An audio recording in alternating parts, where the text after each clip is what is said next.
Still not good. Still really bad. Yep, that tastes like dish soap. Okay, so hi. Haven't updated people on things about college in like forever. So I'm gonna do that, and it'll be rapid fire style. Okay, first order of business. I went home and I got some things at family sharing, including a really cool pair of shoes that I'm in love with. They're men's shoes, they're leather Oxfords, and they're kind of purpley and black, and ooh. So, all stylish men that donate their things, thank you. Your small feet are a gift. Second, I got this really interesting and stimulating book that I just can't... I'm so absorbed in, and I just wanted to share with anyone else. It's called Damon, and I got it for $1, and it's beautiful. Notice it doesn't have an author on the cover or the spine, and you actually have to get fairly far before you can even... Actually, before you find the author, you do find the Library of Congress catalog card number, in case you're so inclined to look that up. So, fun Matt Damon book. Also, his eyes jiggle, and that's super entertaining to watch. Anyway, also, on Thursday, I went to the art museum, which was so fun. It was just, so great. There was so much art and fun things, and I had a great time. So go to the Milwaukee Art Museum. God, it was great. Speaking in the creative mood, I've got a lot of I'll explain soon. I have a lot of creative juices going. My roommate redid our room last night and yesterday, and so I was like, I'm going to redo my half the room, which is great. And part of this whole DIY spirit probably came from last weekend when we went to IKEA. I love IKEA. But I bought a rug. Or half of a rug? Or we bought a rug because I paid for half. But we bought a rug that I don't like. I bought a rug. I paid for something that I do not like. That's okay. It's alright. I'll let you see it. And before you get all judgy, it's pretty. It is pretty. It's nice. It just feels weird. My roommate's like, what's the big deal? It feels fine. And I just don't agree.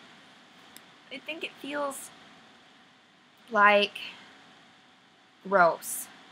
But I'm particular, and that's just me, and I'll get used to it. Yeah, I love my roommate. It's been great. And then I just realized, like, what does it mean to buy furniture with someone else? It feels like a commitment. I guess you could say Alex and I got roommate engaged. Oh, in which case, congratulations us. That's special. Yeah, back to tea. There's a place on campus. There's two places. There's Starbucks and Seattle's Best. And they both have the same brand of tea, but Seattle's Best is really close. So I was going to be like, I'll give it a try. Turns out people don't go there much because the general consensus is that it's not very good. I was kind of, impartial until this happened. They make their own tea bags there, clearly, and they fill them themselves. And so the lady gave me this.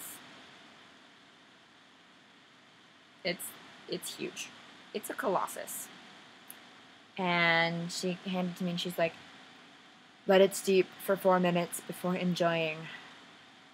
And I grab it and I look down and I look at my cup and it's like, it was already like a tawny brown yellow color. And with this tea, when properly finished, it was like yellow color. And that was immediately after Dunkin'. So I felt like something was wrong.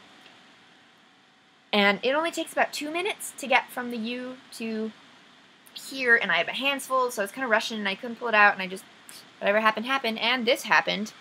So, yeah. I pulled the tea bag out immediately upon getting in here, and that's not good. But I paid for it. And it's really hard to mess up tea, so subconsciously I feel like maybe I'll start enjoying it, or there's some redeeming quality at the bottom of this cup, but it's just not happening. It's kind of gross. Lastly, I was thinking the other day,